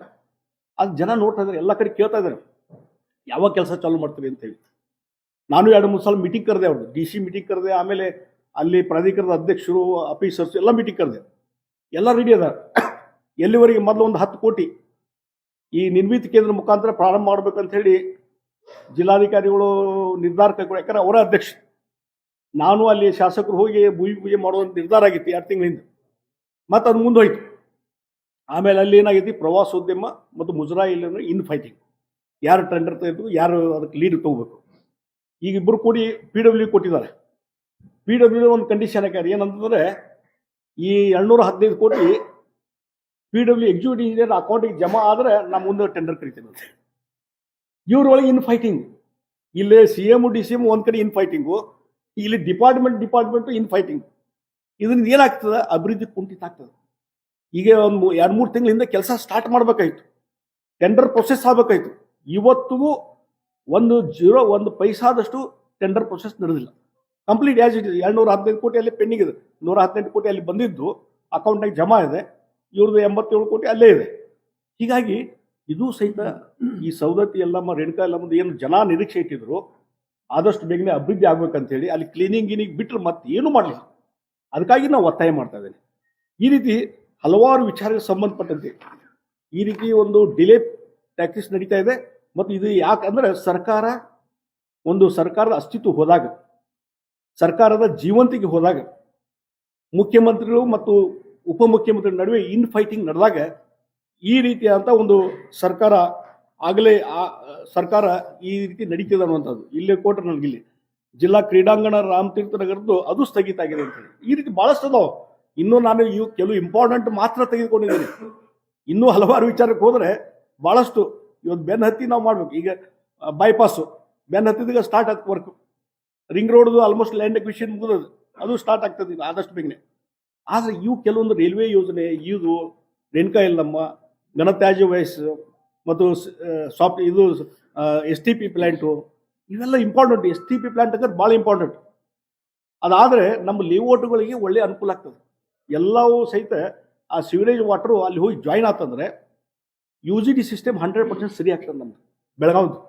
ಅದನ್ನು ಮಾಡಲಿಕ್ಕೆ ತಯಾರಿಲ್ಲ. ಈ ರೀತಿಯಾದಂಥ ಪರಿಸ್ಥಿತಿ ಇವತ್ತು ರಾಜ್ಯದಿದೆ. ಇದಕ್ಕೆ ಇನ್ ಫೈಟಿಂಗ್ಗೆ ಕಾರಣ ಅಡ್ಮಿನಿಸ್ಟ್ರೇಷನ್ ಕೊಲ್ಯಾಪ್ಸ್ ಆಗಿದೆ. ಇನ್ ಫೈಟಿಂಗ್ ಈಗಾಗಲೇ ಒಂದು 2-3 ತಿಂಗಳದಾಗಿತ್ತು. ಸಿದ್ದರಾಮಯ್ಯವರು ಈ ಅವಧಿಯಲ್ಲಿ, ಯಾಕಂದರೆ ಇವ್ರಿಗೆ ಈ ಹಣ ಬಿಡುಗಡೆ ಕೇಳಿದಲ್ಲ ನಾನು, ಕೆಲವರು ಇಂಡೈರೆಕ್ಟ್ಲಿ ಬೇರೆ ಬೇರೆ ಟೆಕ್ನಿಕಲ್ ಕಾರಣ ಹೇಳ್ತಾರೆ. ಅದಕ್ಕೆ ನಿಜವಾದ ಕಾರಣ ಅಂತಂದರೆ ಖಜಾನೆಯಲ್ಲಿ ಹಣ ಇಲ್ಲ. ಇವ್ರ ಗ್ಯಾರಂಟಿ ಸಲುವಾಗಿ ಸುಮಾರು 50-60 ಸಾವಿರ ಕೋಟಿ ಖರ್ಚು ಮಾಡ್ತಾ ಇದ್ದಾರೆ. ಇಂಥ ಯೋಜನೆಗಳಿಗೆ ಇವತ್ತು ಲ್ಯಾಂಡ್ ಎಕ್ವಿಷನ್, ಇಂಥ ಯೋಜನೆಗಳಿಗೆ ಹಣ ಬಿಡುಗಡೆ ಮಾಡಲಿಕ್ಕೆ ಅವ್ರ ಕಡೆ ಒಂದು ಪೈಸಾ ಇಲ್ಲ. ಅದರಿಂದ ಇವೆಲ್ಲ ಕೆಲಸ ಕಾರ್ಯಗಳು ನಿಲ್ತಾ ಇದ್ದಾವೆ. ನಾನು ನಿತಿನ್ ಗಡ್ಕರಿ ಕಡೆ ಇತ್ತೀಚೆಗೆ 2-3 ಸಲ ಹೋದಾಗ ಅವ್ರು ಒಂದು ಮಾತನ್ನು ಹೇಳಿದರು. ಅವ್ರು ಏನಂದರೆ, ಜಗದೀಶ್ ಶೆಟ್ಟರೆ, ನಿಮ್ಮ ಕರ್ನಾಟಕಕ್ಕೆ, ನಿಮ್ಮ ಭಾಗಕ್ಕೆ ಇನ್ನೂ ಲಕ್ಷಾಂತರ ಕೋಟಿ ರೋಡಿಗೆ ಹಣ ಮಂಜೂರು ಮಾಡ್ಲಿಕ್ಕೆ ತಯಾರು, ಹೊಸ ರಸ್ತೆಗಳನ್ನು ಮಾಡ್ಲಿಕ್ಕೆ ತಯಾರಿದ್ದೀವಿ. ಆದರೆ ನಿಮ್ಮ ಮುಖ್ಯಮಂತ್ರಿ ಹೇಳ್ರಿ, ಈ ಭೂ ಸ್ವಾಧೀನ ಮಾಡಿಕೊಡುವಂಥ ಪ್ರೊಸೆಸ್ಸು ಬೇಗನೆ ಮಾಡಿಕೊಟ್ರೆ ಇನ್ನೂ ಹೆಚ್ಚು ಹಣ ನಾನು ಕೊಡ್ತೀನಿ, ಇನ್ನೂ ಹೆಚ್ಚು ರೋಡ್ಗಳನ್ನು ಮಂಜೂರು ಮಾಡ್ತೀನಿ ಅಂತ ಹೇಳಿ. ಅದು ಇನ್ನೂ ಮತ್ತು ಎಲ್ಲಿವರೆಗೆ ಅವರು ಬರೀ ನಾವು ಹೋದಲ್ಲೇ ಹೇಳಿಲ್ಲ, ಮುಖ್ಯಮಂತ್ರಿಗಳಿದ್ದಂಥ ಸಭೆಯಲ್ಲಿ ಸಹಿತ ಅಥವಾ ಅಲ್ಲಿ ಸಚಿವರು ಇದ್ದಂಥ PW ಮಿನಿಸ್ಟರ್ ಇದ್ದಂಥ ಸಂದರ್ಭದಲ್ಲಿ ಅವ್ರಿಗೆ ಹೇಳಿದ್ದಾರೆ, ನೀವು ಭೂ ಸ್ವಾಧೀನ ಲಘುನ ಮಾಡಿಕೊಡ್ರಿ, ನಾನು ಇನ್ನೂ ಹೆಚ್ಚು ನಿಮ್ಗೆ ಹಣ ಕೊಡ್ತೀನಿ, ಹೆಚ್ಚು ರಸ್ತೆಗಳನ್ನು ನಿರ್ಮಾಣ ಮಾಡಲಿಕ್ಕೆ ಅವಕಾಶ ಕೊಡ್ತೀನಿ ಅಂತೇಳಿ ಇಲ್ಲ. ಮತ್ತು ಈ ರೀತಿ ಒಂದು ನಿಷ್ಕಾಳಜಿಯಿಂದ ಇವತ್ತು ಏನಾಗಿದೆ, ಸರ್ಕಾರದ ಒಂದು ಜೀವಂತಿಗೆ ಇಲ್ಲದಂಥ ಪರಿಸ್ಥಿತಿ ಇದ್ದುದರಿಂದ ಎಲ್ಲವೂ ಈಗ ನೋಡಿ, ನಮ್ಮ ಮನೆ ಗದಿಗೆ ಹೋಗಿದೆ, ಅಲ್ಲಿ ಲಕ್ಷ್ಮೇಶ್ವರದಲ್ಲಿ ರೈತರು ಕಳೆದ 8 ದಿವಸದಿಂದ ಹೋರಾಟ ಮಾಡ್ತಾರೆ. ಎದು ಸಲುವಾಗಿ ಹೋರಾಟ ಮಾಡ್ತಾ ಇದ್ದಾರೆ? ಮೆಕ್ಕೆಜೋಳ ಸಿಕ್ಕಾಪಟ್ಟೆ ಬೆಳೆದು ಬಿಟ್ಟಿವಿ ನಾವು, ರೇಟ್ ಕಮ್ಮಿ ಆಗಿದೆ, ಅದಕ್ಕೆ MSP ಪ್ರಕಾರ ಅದನ್ನು ಖರೀದಿ ಮಾಡ್ರಿ, ಮತ್ತು ಅದಕ್ಕೊಂದು ರಾಜ್ಯ ಸರ್ಕಾರನೂ ಒಂದು 600 ರೂಪಾಯಿ, 2400 ಮೆಕ್ಕೆಜೋಳದ MSP ಇದೆ, ಕೇಂದ್ರ ಸರ್ಕಾರ ನಿಗದಿ ಮಾಡಿದ್ದು. ಅದ್ರ ಪ್ರಕಾರ ಖರೀದಿ ಮಾಡಿದ್ರೆ ಅಷ್ಟು ಹಣ ಬಂದು ವಾಪಸ್ ಬರ್ತದೆ ನಿಮಗೆ. ಅದ್ರ ಪ್ರಕಾರ ಖರೀದಿ ಮಾಡ್ರಿ, ನಿಮ್ದು ಒಂದು 600 ರೂಪಾಯಿ ಸೇರಿಸ್ಕೊಡಿ ಅಂತ ಹೇಳ್ತಾ ಇದ್ದಾರೆ. ಇನ್ನೂವರೆಗೆ ಯಾವ ಮಂತ್ರಿಗಳಾಗಲಿ ಮತ್ತೊಬ್ಬರು ಯಾರೂ ಅಲ್ಲಿ ಹೋಗಲಿಲ್ಲ. ಅದೇ ರೀತಿ ಹೆಸರು, ಅದೇ ರೀತಿ ಉದ್ದು ಎಲ್ಲ ಇವತ್ತೇನು ಪ್ರಮುಖ ಬೆಳೆಗಳು ಏನದಾವ ರೈತರದು ಬೆಳೆದಿದ್ದು ಅದೆಲ್ಲವೂ ಸಹಿತ ದರ ಕಡಿಮೆ ಆಗಿದ್ದರಿಂದ ಇವತ್ತು MS ಪ್ರಕಾರ ಖರೀದಿ ಮಾಡ್ರಿ ಅಂತ ಹೇಳ್ತಾರೆ. ಆ ಖರೀದಿ ಮಾಡಲಿಕ್ಕೆ ಇವ್ರಿಗೆ ಆಗ್ತಾ ಇಲ್ಲ. ನೋಡಿ, ಅಲ್ಲಿ ಬಂದು ಅಸೂರೆನ್ಸ್ ಕೊಟ್ಟೋದ್ರು, ಎಲ್ಲೇ ಲಕ್ಷ್ಮೇಶ್ವರ ಕಡೆ ಶಾಸಕರು ಮತ್ತು ಬೇರೆಯವರು ನವಲಗುಂದಲ್ಲಿ ಹೋರಾಟ ನಡೀತಿತ್ತು. ಅಸೂರೆನ್ಸ್ ಕೊಟ್ಟ ಮೇಲೂ ಖರೀದಿ ಕೇಂದ್ರ ಚಾಲೂ ಮಾಡಿಲ್ಲ. 8 ದಿವಸ ಅಸೂರೆನ್ಸ್ ಕೊಟ್ಟು ಯಾಕೆ ಮಾಡಿಲ್ಲ? ಖರೀದಿ ಕೇಂದ್ರ ಸ್ಟಾರ್ಟ್ ಮಾಡಿದರೆ ಖರೀದಿ ಮಾಡಿದ ಮೇಲೆ ಇಮಿಡಿಯೇಟ್ ಪೇಮೆಂಟ್ ಆಗ್ಬೇಕಲ್ಲ ರೈತರಿಗೆ. ನೀವು ಖರೀದಿ ಕೇಂದ್ರ ಮಾಡಿ ರೈತರಿಗೆ 2400 ಕೇಂದ್ರ ಸರ್ಕಾರ ಕೊಟ್ಟ ಪ್ರಕಾರ ರಿಎಂಬರ್ಸ್ಮೆಂಟ್ ಆಗ್ತದೆ ಕೇಂದ್ರ ಸರ್ಕಾರ. ಆ ರಿಎಂಬರ್ಸ್ಮೆಂಟ್ ಮುಂದೆ ತಗೋಬೇಕು, ನಿಮ್ಮ ಕಡೆ ಹಣ ಬೇಕಲ್ಲ. ಈಗ ನಾನು ಮುಖ್ಯಮಂತ್ರಿ ಇದ್ದಾಗ ನಾನು ನೋಡಿದ್ದೀನಿ, ಆವರ್ತ ನಿಧಿ ಅಂತ ನಾವು ಕ್ರಿಯೇಟ್ ಮಾಡಿರ್ತೀವಿ. ಆವರ್ತ ನಿಧಿ ಇಂಥ ಎಮರ್ಜೆನ್ಸಿ ಬಂದಾಗ ಸುಮಾರು ಮಿನಿಮಮ್ 500 ಕೋಟಿ ಅದರಲ್ಲಿ ಇಟ್ಟಿರ್ತೇವೆ ಆವರ್ತ ನಿಧಿ. ಇವತ್ತು ಸಿದ್ದರಾಮಯ್ಯವರು ಬಜೆಟ್ ತೆಗೆದು ನೋಡ್ರಿ, ಅವ್ರು ಅನೌನ್ಸ್ ಮಾಡಿದ್ರೆ ಆವರ್ತ ನಿಧಿ 1000 ಕೋಟಿ ಇಟ್ಟಿನ ಅಂತೇಳಿ. ಹಂಗಾದ್ರೆ ಆವರ್ತ ನಿಧಿಯಲ್ಲಿ ಹಣ ಇದೆಯೋ ಇಲ್ಲ ಅಂತ ಕೇಳ್ತೇನೆ ನಾನು. ಈ ರೀತಿ ಎಮರ್ಜೆನ್ಸಿ ಬಂದಾಗ ಅಥವಾ ಬೆಳೆ ನಷ್ಟ ಆದಾಗ ಅನ್ನು ಕೊಡ್ಲಿಕ್ಕೆ ಇವತ್ತು ಆವರ್ತ ನಿಧಿ ಅಂತ ಹೇಳೋದು. ಈಗ ಬೆಂಬಲ ಬೆಲೆ ಪ್ರಕಾರ ಖರೀದಿ ಮಾಡ್ಲಿಕ್ಕೂ ಸಹಿತ ಆವರ್ತ ನಿಧಿ ಅಲ್ಲಿ ಹಣ ಇಲ್ಲ ನಿಮಗೆ. ಹೀಗಾಗಿ ಖಜಾನೆ ಖಾಲಿ ಆಗಿದ್ರಿಂದ ಇವತ್ತು ರೈತರು ಬೆಳೆದಂಥ ಬೆಳೆಯನ್ನ ಖರೀದಿ ಮಾಡೋಂಥ ಪರಿಸ್ಥಿತಿ ಇವತ್ತು ರಾಜ್ಯ ಸರ್ಕಾರದ ಇದೆ. ಅದಕ್ಕಾಗಿ ಖರೀದಿ ಆಗ್ತಾ ಇಲ್ಲ, ರೈತರು ಬೀದಿಗೆ ಬಿದ್ದಿದ್ದಾರೆ. ಮತ್ತು ಇನ್ನೊಂದು ಹೇಳ್ತೀನಿ, ಇವ್ರು ಪದೇ ಪದೇ ಕೇಂದ್ರ ಸರ್ಕಾರದ ಮೇಲೆ ಹೇಳ್ತಾರೆ. ಪ್ರತಿ ಹಂತದಲ್ಲಿ ನಾ ಇಲ್ಲಿ ಒಂದು ಹೇಳ್ತೀನಿ, ನಿಮಗೊಂದು ಡಾಕ್ಯುಮೆಂಟ್ ಕೊಡ್ತೀನಿ, ನಿಮಗೆ ಅದನ್ನೊಂದು ಕಾಪಿ ಕೊಡ್ತೀನಿ. ಇದು ನವೆಂಬರ್ 12ಕ್ಕೆ ಬರ್ದಾರ. ನವೆಂಬರ್ 12ಕ್ಕೆ ಯಾರು ಕೇಂದ್ರ ಸರ್ಕಾರದ ಅಂಡರ್ ಸೆಕ್ರೆಟರಿ ಈ consumer affairs, food and public distribution, ಅವರು ಯಾರಿಗೆ ಬರ್ದಾರ? The secretary food government of Karnataka. ಏನಂತ ಬರ್ದಾರ? Procurement of maize at MSP in Karnataka to prevent distress sale by the maize farmers. I am directed to refer to Government of Karnataka letter 30/10/2025. Your letter barda 30/10ಕ್ಕೆ on the above cited subject, and to say that as per the guidelines dated 7/12/2021 for allocation, distribution and disposal of procurement of maize, Department of Food and Public Distribution procures grains in a decentralized procurement mode from farmers at minimum support price for distribution under targeted public distribution system. This department has sought the requirement of coarser grains including maize from state governments and other ministries. However, no requirement of maize has been received in the department from state government. ಇಲ್ಲಿವರೆಗೆ ಕಳಿಸ್ಲೇ ಇಲ್ಲ ಅಂತ ಯಾವಾಗ November 12ಕ್ಕೆ ಬರ್ದಾರ. ಇಲ್ಲಿವರೆಗೆ ಯಾಕೆ ಕಳಿಸಿಲ್ಲ? ಇಲ್ಲಿ ನಾವು ಖರೀದಿ ಕೇಂದ್ರ ಮಾಡ್ತೀವಿ, ಇಲ್ಲಿ ಇಷ್ಟು ಬೆಳೆದದ ಎಲ್ಲ ಡೀಟೇಲ್ಸ್ ಕಳಿಸ್ಬೇಕಾಗಿತ್ತಲ್ಲ. ಇದಕ್ಕೆ ಮಂತ್ರಿಗಳು ಉತ್ತರ ಕೊಡಲಿಲ್ಲ, ಆ ಡಿಪಾರ್ಟ್ಮೆಂಟ್ ಕೊಡಲಿಲ್ಲ, ಮುಖ್ಯಮಂತ್ರಿ ಕೊಡಲಿಲ್ಲ. ಒಂದು ಬೇಜವಾಬ್ದಾರಿಯ ಪರಮಾವಧಿ. ಹಿಂಗಾಗಿ ಇಷ್ಟೆಲ್ಲ ಕೇಂದ್ರ ಸರ್ಕಾರ ಸಹಕಾರ ಕೊಡ್ಲಿಕ್ಕೆ ತಯಾರಿದ್ರು. ಒಂದು ಬೇಜವಾಬ್ದಾರಿಯ ಒಂದು ಸರ್ಕಾರ ಇದ್ದುದರಿಂದ ಈ ರೀತಿ ಪರಿಸ್ಥಿತಿ ಇದೆ. ಮತ್ತು ಇಲ್ಲಿ ಹಿಂದೆ ಕಬ್ಬು ಬೆಳೆಗಾರರ ಹೋರಾಟ ನಡೀತು, ನಿಮಗೆಲ್ಲ ಗುರ್ತಿದೆ. ಆ ಕಬ್ಬು ಬೆಳೆಗಾರ ಹೋರಾಟ ಆಮೇಲೆ 3500ವರೆಗೆ ಕೊಡಬೇಕಂತ ಹೇಳಿದರು. ಆಮೇಲೆ 3400ಕ್ಕೆ ಬಂದರು, 3700 ಅಂತ ಇವ್ರು ಅಂದರು. ಶಿವಾನಂದ ಪಾಟೀಲ್ರು ಮತ್ತು ಮುಖ್ಯಮಂತ್ರಿ ಪದೇ ಪದೇ ಅವ್ರಿಗೇನಾಗಿದೆ ಹ್ಯಾಬಿಟ್ ಅಂದರೆ ಕೇವಲ ನರೇಂದ್ರ ಮೋದಿಯವ್ರನ್ನ ಟೀಕಾ ಮಾಡೋದು, ಕೇಂದ್ರ ಸರ್ಕಾರ ಟೀಕಾ ಮಾಡೋದು, ಇದು ಬಿಟ್ಟರೆ ಮತ್ತೇನಿಲ್ಲ. ಆದರೆ ಅವತ್ತು ನಾನು ಅಲ್ಲಿ ಆ ಒಂದು ಹೋರಾಟದಲ್ಲಿ ನಾನು ಪಾರ್ಟಿಸಿಪೇಟ್ ಮಾಡಿದಾಗ ಬೇರೆ ಬೇರೆ ಹಂತದಲ್ಲಿ ನಾವೊಂದು ಹೇಳಿದೆ. ನಾನು ಹಿಂದೆ ರಾಜ್ಯದಲ್ಲಿ ಮಂತ್ರಿ ಇದ್ದಾಗ ಮತ್ತು ಮುಖ್ಯಮಂತ್ರಿ ಇದ್ದಾಗ ಸಕ್ಕರೆ ಇಲಾಖೆಯನ್ನು ನಿರ್ವಹಣೆ ಮಾಡುವಾಗ ಅವತ್ತು ನಾನು ರೈತರ ಫಾರ್ಮರ್ಸ್ದು ನಾಯಕರದೇನೋ ಅವ್ರದ್ದು ಮೀಟಿಂಗ್ ಕರಿತಿದ್ದೆ, ಫ್ಯಾಕ್ಟ್ರಿ ಓನರ್ಸ್ದು ಮೀಟಿಂಗ್ ಕರೆದು ಒಂದು ದರ ನಿಗದಿ ಮಾಡುವಂಥ ಕೆಲಸ ಇದೆ. ಇವರು ಮುಖ್ಯಮಂತ್ರಿ ವಾದ ಏನೋ, ಶಿವಾನಂದ ಪಾಟೀಲ್ ವಾದ ಏನಂದರೆ ಈ ದರ ನಿಗದಿ ಮಾಡೋದು FRP ಕೇಂದ್ರ ಸರ್ಕಾರದ್ದು ಅಂತ ಹೇಳ್ತಾರೆ. ಅದನ್ನು ಮೀರಿ ದರ ನಿಗದಿ ಮಾಡುವಂಥ ಅಧಿಕಾರ ರಾಜ್ಯ ಸರ್ಕಾರಕ್ಕೆ ಇಲ್ಲ ಅನ್ನುವಂಥದ್ದು ಅಸಹಾಯಕರಾಗಿ ಹೇಳ್ತಾರೆ. ಇವ್ರಿಗೆ ಅರ್ಥನಾಗಲಿ. ಇವರು ಬಹುಶಃ ಕಾನೂನು ಮಂತ್ರಿಗಳು ಅಥವಾ ಸಂಬಂಧಪಟ್ಟ ಸಚಿವರು ಇಲ್ಲಿವರೆಗೆ ಅದಕ್ಕೇನು ಕಾನೂನು ಇದ್ದಾವೆ ಅನ್ನು ಓದಲಿಲ್ಲ ಅಂತ ಕಾಣಿಸುತ್ತೆ ನನಗೆ ಅನ್ನಿಸ್ಮಟ್ಟಿಗೆ. ನಾನು ಹಿಂದೆ ಮುಖ್ಯಮಂತ್ರಿ ಇದ್ದಾಗ 2013 ಒಂದು ಕಾನೂನು ತೊಗೊಂಬಂದೆ, the Karnataka sugar cane regulation and purchase and supply act 2013 ಆ ಮುಖ್ಯಮಂತ್ರಿ ಇದ್ದಾಗ. ಅದರ ಪ್ರಕಾರ it is considered necessary to enact a legislation to regulate the purchase and supply of sugar cane, constitution of sugar cane board, and prohibition of the distribution, purchase of sugar cane in the reserved area, payment to cane work growers within stipulated time. ಆಮೇಲೆ ಮುಂದೆ ಇದು ಅವ್ರಿಗೆ ಅಂದರೆ ಮೊದಲೇ ಅವತ್ತೇನು ವಾದ ಇತ್ತು, ರಾಜ್ಯ ಸರ್ಕಾರ ಅಧಿಕಾರ ಇಲ್ಲ, ಇದೇ ರೀತಿ ಹೇಳ್ತಿದ್ರು. ಅದಕ್ಕೆ ರಾಜ್ಯ ಸರ್ಕಾರಕ್ಕೆ ಅಧಿಕಾರ ಕೊಡೋ ಸಲುವಾಗಿನ ಈ ಕಾನೂನು ತೊಗೊಂಬಂದು. ಆಮೇಲೆ ಸಿದ್ದರಾಮಯ್ಯನವರು 2014 ಮುಖ್ಯಮಂತ್ರಿ ಆದಮೇಲೆ ಆವಾಗೂ ಅದಕ್ಕೆ ಈ ಕಾನೂನಿಗೆ ಇನ್ನೊಂದು ಸ್ವಲ್ಪ ಸ್ಟ್ರೆಂಥನ್ ಮಾಡಲಿಕ್ಕೆ ಅಮೆಂಡ್ಮೆಂಟ್ ಮಾಡಿದ್ರು ಅವರು. ಅಂದ್ರೆ ಅಮೆಂಡ್ಮೆಂಟ್ ಮಾಡಿದ್ದು ಗೊತ್ತಿಲ್ಲ. ಅದ್ರ ಪ್ರಕಾರ ಇಲ್ಲಿ ನೋಡಿ, empowerment of the sugar cane control board with powers of civil ಕೋರ್ಟ್ಗೆ ಏನು ಅಧಿಕಾರ ಇದಿಲ್ಲ ಅಧಿಕಾರ ಕೊಟ್ಟರು. ಆಮೇಲೆ declaration of additional sugar cane price by the commissioner for cane development and director of sugar on the decision of the sugar cane control board. ಅಂದ್ರೆ additional price FRP ಕೇಂದ್ರ ಸರ್ಕಾರ ಅದಕ್ಕಿಂತ ಹೆಚ್ಚು ನೀವು ಫಿಕ್ಸ್ ಮಾಡೋದಾದ್ರೆ ಈ ಅಧಿಕಾರ ಇಲ್ಲಿದೆ ಈ ಕಾನೂನು ಪ್ರಕಾರ. ಇದ್ರದ್ದು ಕಾಪಿ ಕೊಡ್ತೇನೆ ನಾನು. ಈ ಕಾನೂನು ಪ್ರಕಾರ SAP ಕಾನೂನು 9 ಮಾಡಿದ್ರೆ 13ಕ್ಕೆ 14ಕ್ಕೆ ಸಿದ್ದರಾಮಯ್ಯವರು ಅಮೆಂಡ್ಮೆಂಟ್ ಮಾಡಿದ್ರು. ಅದ್ರ ಪ್ರಕಾರ ನಿಮ್ಗೆ ಅಧಿಕಾರ ಇದ್ದಾಗೂ ಸದ್ಯಕ್ಕೆ ಆ ಶುಗರ್ ಫ್ಯಾಕ್ಟ್ರಿ ಮೇಲೆ ಕಂಟ್ರೋಲ್ ತೊಗೊಳಕ್ಕೆ ಎಲ್ಲ ಅಧಿಕಾರ ಇದ್ದಾಗೂ, ಪ್ರೈಸ್ ಫಿಕ್ಸೇಷನ್ ಮಾಡ್ಲಿಕ್ಕೆ ಅಧಿಕಾರ ಇದ್ದಾಗೂ ಸಹಿತ, ಇವನ್ ಅದು ಕೊಡದೇ ಇದ್ದಾಗ ಅದನ್ನ ಬಾಕಿ ವಸೂಲು ಮಾಡ್ಲಿಕ್ಕೂ ಅಧಿಕಾರ ಇದೆ ಈ ಕಾನೂನು ಪ್ರಕಾರ. ಸಿವಿಲ್ ಕೋರ್ಟಿನ ಪ್ರಕಾರ ನೀವು ರಿಕವರಿ ಮಾಡಿಸ್ಬೋದು, ಎಲ್ಲ ಅಧಿಕಾರ ಇದೆ ನಿಮಗೆ. ಯಾರೋ ಹಿಡ್ಕೊಂಡ್ ಬರ್ಬೋದು, ಆ ಕೋರ್ಟಿಗೆ ಕಳಿಸ್ಬೋದು. ಇದೆಲ್ಲ ಅಧಿಕಾರ ಇದ್ದಾಗೂ ನೀವು ಪದೇ ಏನು ಮಾಡ್ತೀರಿ, ಕೇಂದ್ರ ಸರ್ಕಾರ ನರೇಂದ್ರ ಮೋದಿಯವರು ಇದೆಲ್ಲ ಇದೇ ರೀತಿ. ಉತ್ತರ ಪ್ರದೇಶದಲ್ಲಿ SAP ಕಾನೂನು ಇದೆ. ಉತ್ತರ ಪ್ರದೇಶದಲ್ಲಿ ಬಹುಶಃ ಮೊನ್ನೆ ಯಾರು ಪತ್ರಿಕೆಯಲ್ಲಿ ಅಡ್ವರ್ಟೈಸ್ ಕೊಟ್ಟಿದ್ರು, ಅಲ್ಲಿ UP ಚೀಫ್ ಮಿನಿಸ್ಟರ್, ನಮ್ಮ ರಾಜ್ಯದ SAP ಕಾನೂನು ಪ್ರಕಾರ ಇಷ್ಟು ಫಿಕ್ಸ್ ಮಾಡಿದ್ದೇವೆ, ಈ ರೈತರಿಗೆ ನಾವು ಕೊಡ್ತಾ ಇದ್ದೇವೆ ಅಂತ ಹೇಳಿ. ಅಲ್ಲಿ ಯಾವುದೋ ಹೋರಾಟ ಇಲ್ಲ. ಇಲ್ಲಿ ಮಾಡ್ಬೋದಾಗಿತ್ತಲ್ಲ, ಇದು ಯಾವುದು ಸ್ಟಡಿ ಮಾಡ್ತಾ ಇಲ್ಲ, ಏನಿಲ್ಲ. ಈ ರೀತಿ ಒಂದು ರೀತಿ ಅಂದಾಜುಂದಿ ಸರ್ಕಾರ ರಾಜ್ಯದಲ್ಲಿದೆ. ನಾವು ಒಂದೇ ಒಂದು ಮಾತನ್ನು ಹೇಳ್ತೀನಿ, ಇವತ್ತು ಏನು ರಿಕವರಿ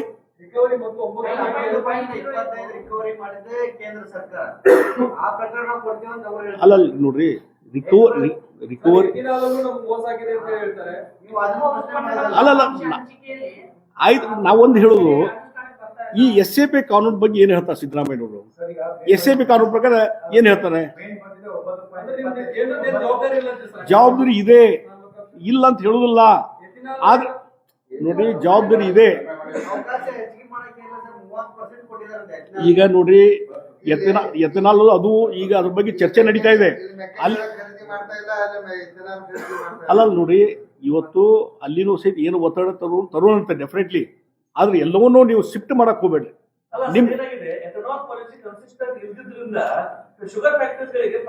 ನೋಡ್ರಿ, ಅದ್ರ ಬಗ್ಗೆ ಈಗಾಗಲೇ ಡಿಸ್ಕಷನ್ ಆಗ್ತಾ ಇದೆ ಮೇಲಿನ ಮಟ್ಟದಲ್ಲಿ. ಅದ್ರ ಬಗ್ಗೆನೂ ಸಹಿತ ಬಹುಶಃ ಎಥೆನಾಲ್ ಉಪಯೋಗ ಮಾಡಬೇಕಂತ ಫಸ್ಟ್ ಟೈಮ್ ಬಂದಿದ್ದು ಮೋದಿಯವ್ರ ಗೌರ್ಮೆಂಟ್ ಬಂದ ಮೇಲೆ. ಈ 20% ಇರಲಿ 30% ಇರಲಿ, ಮೊದಲು ಎಥೆನಾಲ್ ತಗೊಂತಿದ್ದಿಲ್ಲ. ಅಲ್ಲಲ್ಲ, ಅದಕ್ಕೆ ಡಾಕ್ಯುಮೆಂಟ್ ಕೊಡ್ರಿ. ಏನಾಗಿದೆ, ಸಿದ್ದರಾಮಯ್ಯ ನಂಗೆ ನಾ ಮಾತಾಡೋದಿಲ್ಲ. ಅಲ್ಲಿ ಅಷ್ಟು ತಗೊಂತಾರೆ, ಇಲ್ಲಿ ಅಷ್ಟು. ಒಂದು ಪಾಲಿಸಿ ಅಂದ್ರೆ ಒಂದು ಪಾಲಿಸಿ ಎಲ್ಲ ಕಡೆ ಅಪ್ಲೈ ಆಗ್ತದೆ. ಸಿದ್ದರಾಮಯ್ಯ ಸುಮ್ಮನೆ ಅನ್ನೆಸರಿ ಅಲಿಗೇಷನ್ಸ್ ಮಾಡೋದು. ಅದಕ್ಕೆ ನಾ ಹೇಳ್ತೀನಿ, ಎಥೆನಾಲು ಮೊದಲು ಎಥೆನಾಲ್ ಉಪಯೋಗ ಮಾಡಿದ್ರು ವೇಸ್ಟ್ ಅಂತ ಚೆಲ್ತಿದ್ರು ಶುಗರ್ ಫ್ಯಾಕ್ಟ್ರಿಯವರು. ಆದೀಗ ಎಥೆನಾಲ್ಗೆ ಪಾಲಿಸಿ ಮಾಡಿ ಅದನ್ನ ಖರೀದಿ ಮಾಡಿ ಇವತ್ತು ಪೆಟ್ರೋಲು ಮತ್ತು ಡೀಸೆಲ್ಗೆ ಮಿಕ್ಸ್ ಮಾಡುವಂತ ಸ್ಟಾರ್ಟ್ ಆಗಿದ್ದೆ ಮೋದಿ ಸರ್ಕಾರ ಬಂದ ಮೇಲೆ. ಇಲ್ಲಿಕಂದ್ರೆ ಅದಕ್ಕೆ ಇಲ್ಲೇ ಇಲ್ಲ, ಯೂಸ್ ಇರಲಿಲ್ಲ. ಹೀಗಾಗಿ ಆ ಹಿನ್ನೆಲೆಯಲ್ಲಿ ಅಲ್ಲೇನು ಕೇಂದ್ರ ಸರ್ಕಾರ ಇನ್ನೊಂದು ಸ್ವಲ್ಪ ಪಾಲಿಸಿ ಚೇಂಜ್ ಮಾಡಬೇಕು ಅಂತ ಒತ್ತಾಯ ಮಾಡುವಂತೆ. ರಿಕವರಿ ಅಲ್ರಿ, ರಿಕವರಿ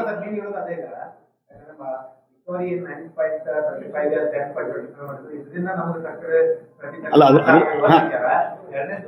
ಸಕ್ಕರೆ ಸಚಿವರ ಒಬ್ಬನೇ ಅಲ್ಲ, ಪ್ರಹ್ಲಾದ್ ಜೋಶಿ ಕೂಡ ದೇಶ ಸಕ್ಕರೆ ಸಚಿವರಿದ್ದಾರೆ. ಇದ್ರ ಬಗ್ಗೆ ಮಾತಾಡ್ತಾ ಇಲ್ಲ. ಮಹಾರಾಷ್ಟ್ರ ರಿಕವರಿ 13-14 ಇದೆ. ನಮ್ಮಲ್ಲಿ ಆಯಾ ಜಿಲ್ಲೆಯಲ್ಲಿ ರಿಕವರಿ ಪ್ರಮಾಣ ಬೇರೆ ಇದೆ. ಬಹುಪಾಲು ಸಕ್ಕರೆ ಕಾರ್ಖಾನೆ ಬಿಜೆಪಿ ನಾಯಕರಲ್ಲ ಅವ್ರಿಗೆ ಯಾಕೆ ಮಾತಾಡ್ತಾರೆ ಇವ್ರು? ನೋಡಿ, ನಾವು ಒಂದು ಹೇಳ್ತೀನಿ, ಶಿವಾನಂದ ಪಾಟೀಲ್ ಮೊದಲು ಈ ಕಾನೂನೆಲ್ಲ ಸ್ಟಡಿ ಮಾಡ್ಕೊಳ್ಳಿ, ಮುಂದೆ ಡಿಸ್ಕಷನ್ ಮಾಡಲಿ. ಈಗ ಪಾರ್ಲಿಮೆಂಟ್ ಸೆಷನ್ ನಡೀತದೆ, ಮುಖ್ಯಮಂತ್ರಿನೂ ಬರಲಿ, ಎಂ ಪಿಗಳು ಭೇಟಿ ಆಗಲಿ, ಇಲ್ಲಿಂದು ಮೋದಿಯವರಿಗೆ ಮತ್ತು ಕೇಂದ್ರ ಸರ್ಕಾರಕ್ಕೆ ಏನು ಪ್ರಸ್ತಾವನೆ ಕೊಡಬೇಕು, ಇತ್ತೀಚೆಗೆ ಅವ್ರು ಭೇಟಿಯಾಗಿದ್ದು ಏನದ ಎಲ್ಲ ಕೊಡಲಿ. ಅಲ್ಲಿ ನೋಡ್ರಿ, ಒಂದು ನಾನು ಹೇಳ್ತಿಲ್ಲ, government, state government has to take lead. ಪ್ರತಿ ನೋಡಿ, ನಾನು ಇಂಡಿವಿಜುವಲ್ ಏನು ಪ್ರಯತ್ನ, ಇಂಡಿವಿಜುವಲ್ ಏನು ಪ್ರಯತ್ನ ಮಾಡಬೇಕು ನಾ ಮಾಡ್ತಾ ಇದ್ದೀನಿ, ಈ ಭಾಗದ ಇಶ್ಯೂ ಬಗ್ಗೆ ಮಾಡ್ತಾ ಇದ್ದೀನಿ. ಆದರೆ ಇವತ್ತೇನು ಈ ಕಾಮನ್ ಇಶ್ಯೂಸ್ ಇರ್ತಾವಲ್ಲ, ಅದ್ರ ಬಗ್ಗೆ ಮುಖ್ಯಮಂತ್ರಿ, ನಾನು ಮುಖ್ಯಮಂತ್ರಿ ಇದ್ದಾಗ ಎಂ ಪಿಗಳ ಮೀಟಿಂಗ್ ತೊಗೊಂಡಿದ್ದೀನಿ ಮತ್ತು ಸಂಬಂಧಪಟ್ಟ ಸಚಿವರು ಕೂಡ ಹೋಗಿ ಭೇಟಿಯಾಗಿದ್ದೀನಿ. ಅದೇ ರೀತಿ ಇವತ್ತು ಪಾರ್ಲಿಮೆಂಟ್ ನಡೆದಾಗ ಬರಬೇಕು, ಅಲ್ಲಿಂದ ಲಾಬಿ ಮಾಡೋದಂತೆ, ಒತ್ತಾಯ ಮಾಡೋದಂತೆ. ಡೆಫಿನೆಟ್ಲಿ ಅದ್ರ ಬಗ್ಗೆ ಹಿಂದೇಟ್ ಇಲ್ಲ. ಆ ಹಿನ್ನೆಲೆಯಲ್ಲಿ ಅದರ ಸಲುವಾಗಿ ಆ ರೀತಿಯಾದಂಥ ಒಂದು ವ್ಯವಸ್ಥೆ ಮತ್ತು ರಾಜ್ಯ ಸರ್ಕಾರ ಎಲ್ಲದಕ್ಕೂ ಮೇಲಿಗೆ ಶಿಫ್ಟ್ ಮಾಡೋದು ಬೇಡ ಅನ್ನುವಂಥದ್ದು ಹೇಳ್ತೇನೆ ನಾನು. ಮತ್ತೆ ಇದ್ರ ಪತ್ರ ಚಳವಳಿ ಸ್ಟಾರ್ಟ್ ಮಾಡಿದ್ರೆ ಎದ್ರದ್ದು ಇವಾಗ ರಾಜ್ಯ ಸರ್ಕಾರದ ಮುಖ್ಯಮಂತ್ರಿ ಪತ್ರ ಬರ್ದಿದ್ದಿರಲ್ಲ. ಬರ್ತೀನಿ. ಈಗ ಏನಾಗುತ್ತೆ ನೋಡ್ರಿ, ಒಂದು ಮೀಟಿಂಗ್ ಮಾಡೋದು ಅಧಿಕಾರಿ ಜೊತೆ ಅದು ಆಗದೇ ಇದ್ದಾಗ, ಅಧಿಕಾರಿ ಜೊತೆ ಪರ್ಸನಲಿ ಮಾತಾಡ್ತಾ ಇದ್ದಾಗ, ಮಂತ್ರಿಗಳು ಬಂದಾಗ ಅದನ್ನ ರೆಸ್ಪಾನ್ಸ್ ಕೊಡದೇ ಇದ್ದಾಗ ಈ ಪತ್ರ ಮುಖೇನ ಒತ್ತಡ ತರುವಂತ ಕೆಲಸ ನಾನು ಮಾಡ್ತೀನಿ. ನೋಡ್ರಿ, ನಾವು ಉತ್ತರ ಕೊಡೋದಿಲ್ಲ. ಸರ್ಕಾರ ಸತ್ತು ಹೋಗಿದೆ ಅಂತಂದ್ರು ಅದಕ್ಕೆ ಒಂದಿಷ್ಟು ಪ್ರಯತ್ನ ಮಾಡೋದಂತ ಆ ಪ್ರಯತ್ನ ಮಾಡಕತ್ತೀನಿ. ಮತ್ತು ಇನ್ನೊಂದು ನಾನು ಹೇಳ್ತೀನಿ, ಈಗ ಇವರು ಬಿಹಾರ್ ಇಲೆಕ್ಷನ್ SIR ಮಾಡಿದ್ರಿಂದ ಮತ್ತು ಎಲ್ಲ ಕಡೆ SIR ಅಪೋಸ್ ಮಾಡಕತ್ತಾರೆ ಮತ್ತು ಚುನಾವಣಾ ಆಯೋಗದ ಮೇಲೆ ಕಂಪ್ಲೀಟ್ ಕೊಡುವಂಥದ್ದು. ನಾನು ಹೇಳ್ತೀನಿ, ಇವತ್ತು ಇಲ್ಲಿವರೆಗೆ ಯಾವುದಾದ್ರೂ ಎಲ್ಲರೂ ಇಲೆಕ್ಷನ್ ಸೋತಿದ್ರೆ ಒಬ್ಬ ಕ್ಯಾಂಡಿಡೇಟ್, ಕಾಂಗ್ರೆಸ್ಸಿನ ಕ್ಯಾಂಡಿಡೇಟ್ ಒಂದು ಇಲೆಕ್ಷನ್ ಪಿಟಿಷನ್ ಯಾಕೆ ಮಾಡಿಲ್ಲ? ಇದೆಲ್ಲ ರೀಸನ್ಸ್ ಇಟ್ಕೊಂಡು. ಮತ್ತು ಇತ್ತೀಚೆಗೆ ಸುಪ್ರೀಂ ಕೋರ್ಟ್ ರೂಲಿಂಗ್ ಕೊಟ್ಟಿದೆ, ಏನಂದ್ರೆ SIR ಮಾಡುವಂಥ ಅಧಿಕಾರ ಅವ್ರಿಗಿದೆ. ಅಲ್ಲೇನಾದರೂ ಎಕ್ಸೆಸ್ಸು ಮತ್ತೊಂದಾದ್ರೆ ನಾನು ಗಮನ ತೊಗೊಂಬರ್ರಿ, ಅದನ್ನ ಬ್ಯಾನ ಮಾಡ್ರಿ, ಮಾಡಬಾರಂತ ಹೋಗಿದ್ರು ಕೋರ್ಟಿಗೆ. ಇಲ್ಲ, ಅವ್ರ ಅಧಿಕಾರ ಇದೆ ಅನ್ನುವಂಥ ಒಬ್ಬರ ಈ ಒಂದು ಇಲೆಕ್ಷನ್ ಪಿಟಿಷನ್ ಫೈಲ್ ಮಾಡಿ ಇಲ್ಲ. ಮತ್ತು ನಾ ಇನ್ನೊಂದು ಹೇಳ್ತೀನಿ, ಈಗ ಮೊನ್ನೆ ಒಂದು ಪ್ರಜಾವಾಣಿಗೆ ಆರ್ಟಿಕಲ್ ಬಂದಿತ್ತು, ಬಿಹಾರ್ ಮೌನ ಕ್ರಾಂತಿ ಗೆಲುವು. ಇದು ಯಾರು ಬರ್ದವರು? ದಿನೇಶ್ ಅಮೀನ್ ಮಟ್ಟು, ಹಿರಿಯ ಪತ್ರಕರ್ತರು. ಅವರೊಂದು ಆರ್ಟಿಕಲ್ ನೋಡಿದೆ ಮೊನ್ನೆ, ಈಗ ಕಳೆದ ವಾರ. ಅಲ್ಲಿ ಎಲ್ಲ ಎಕ್ಸ್ಪ್ಲೇನ್ ಮಾಡಿದ್ದಾರೆ, ನಿತೀಶ್ ಕುಮಾರ್ ಅವರು ಇಮೇಜು, ಮೋದಿಯವ್ರ ಇಮೇಜು ಮತ್ತು ಅವರು ಇಲ್ಲಿವರೆಗೆ ಏನು ಸಾಧನೆ ಮಾಡಿದರು ಅದರದ್ದು ಇಫೆಕ್ಟು, ಅದರ ಪ್ರಕಾರ ಒಂದು ಸಿಸ್ಟಮೆಟಿಕ್ ಕ್ಯಾಂಪೇನ್ ಮಾಡಿದ್ರು, ಅದರ ಪ್ರಕಾರ NDA ಅಧಿಕಾರಕ್ಕೆ ಬಂತು ಅಂತ. ಇದು ವ್ಯತಿರಿಕ್ತವಾಗಿ ಕಾಂಗ್ರೆಸ್ಸಿನ ವ್ಯತಿರಿಕ್ತ ಸಿದ್ದರಾಮಯ್ಯ ಹೇಳಿಕೆ ಇರಲಿಲ್ಲ. ನಾ ಇದನ್ನು ಯಾಕೆ ರೆಫರ್ ಮಾಡಿದ್ದೀನಿ ಅಂದರೆ, ಅಮೀನ್ ಮೆಟ್ಟು ನಿಮಗೆಲ್ಲ ಗುರ್ತಿದೆ, ಸಿದ್ದರಾಮಯ್ಯವರ ಕ್ಲೋಸ್ ಸರ್ಕಲ್ದಲ್ಲಿ ಇರುವಂಥ ವ್ಯಕ್ತಿ. ಮೊನ್ನೆ ವಿಧಾನ ಪರಿಷತ್ಗೂ ಅವ್ರ ಹೆಸರು ನಾಮಿನೇಟ್ ಆಗಿತ್ತು ಮತ್ತು ಲಾಸ್ಟ್ ಮೂಮೆಂಟಿಗೆ ಮಿಸ್ ಆಯ್ತು. ಅಂದರೆ ಅವ್ರು ಕ್ಲೋಸ್ ಸರ್ಕಲ್ ಇದ್ದಂಥ ವ್ಯಕ್ತಿ ರಾಹುಲ್ ಗಾಂಧಿ ಸಿದ್ದರಾಮಯ್ಯನವರ ಹೇಳಿಕೆಗೆ ವ್ಯತಿರಿಕ್ತವಾದಂಥ ಒಂದು ಆರ್ಟಿಕಲ್ ಬರೀತಾರೆ ಅಂತಂದರೆ ಇದ್ರ ಮೇಲೆ ಅರ್ಥ ಮಾಡ್ಕೊಡ್ರಿ, ಅದರಲ್ಲಿ ರಿಯಾಲಿಟಿ ಇಲ್ಲ. ಮತ್ತು ಇವತ್ತು ವಿನಾಕಾರಣ ಮೋದಿಯವರಿಗೆ ಒಂದು ಡ್ಯಾಮೇಜ್ ಮಾಡುವಂಥದ್ದು ಪ್ರಯತ್ನ ಮೊದಲಿಂದ ನಡೀತಾ ಇದೆ. ಅದಕ್ಕಾಗಿ ನಾವು ಒಂದೇ ಒಂದು ಹೇಳುವಂಥದ್ದು, ರಾಜ್ಯ ಸರ್ಕಾರಕ್ಕೆ ಇವತ್ತೇನು ಬೆಳಗಾವಿ ಇಶ್ಯೂ ಇದ್ದಾವೆ ಅದಕ್ಕೆ ಇಮಿಡಿಯೇಟ್ಲಿ ಗಮನ ಹರಿಸಿ, ಅದಕ್ಕೇನು ಲ್ಯಾಂಡ್ ಎಕ್ವಿಷನ್ ಮತ್ತೊಂದು ಹಣ ಬಿಡುಗಡೆ ಮಾಡಿ ಅಭಿವೃದ್ಧಿಗೆ ಒತ್ತು ಕೊಡುವಂಥ ಕೆಲಸ ಮಾಡಿ. ಮತ್ತು ನಿಮ್ಮ ಇನ್ ಫೈಟಿಂಗ್ದಿಂದ ರಾಜ್ಯ ಅಂಧಕಾರಕ್ಕೆ ಹೋಗ್ತಾ ಇದೆ ಮತ್ತು ರಾಜ್ಯದ ಅಭಿವೃದ್ಧಿ ಹಿನ್ನಡೆ ಆಗ್ತಾ ಇದೆ. ಇದರಿಂದ ಇಫೆಕ್ಟ್ ಅಂದರೆ ಕರ್ನಾಟಕದ ಅಭಿವೃದ್ಧಿಗೆ, ಜನ ಕಲ್ಯಾಣಕ್ಕೆ ತೊಂದರೆ ಆಗ್ತಾ ಇದೆ.